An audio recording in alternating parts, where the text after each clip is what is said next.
আমি মনে করি এখন আন্দোলনরত শিক্ষক যারা রয়েছেন তারা এখন শ্রেণীকক্ষে ফিরে যাবেন।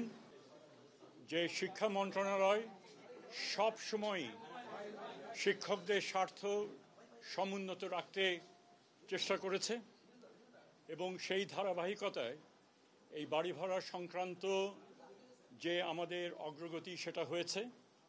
আমরা মনে করি শিক্ষক সমাজের অনেক বেশি পাওয়া দরকার, কিন্তু বর্তমান সীমাবদ্ধতার কারণে যে সিদ্ধান্ত হয়েছে অর্থ মন্ত্রণালয় তারা বরাদ্দ সেটা করেছেন, সেখানে আমাদের দিক থেকে আমরা চেষ্টা করেছি যথেষ্ট।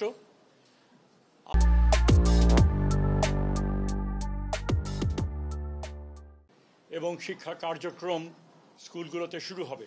অনেক জায়গাতেই চলছে, যে সমস্ত জায়গায় ব্যাহত হচ্ছে আমরা আশা করি দায়িত্বশীলতার সাথে শিক্ষক সমাজ আমরা যতটুকু করেছি সেটাকে গ্রহণ করে তারা যেন ফিরে যান এবং ক্লাস তারা শুরু করেন, এই আবেদন আমি তাদের কাছে রাখছি। Thank you.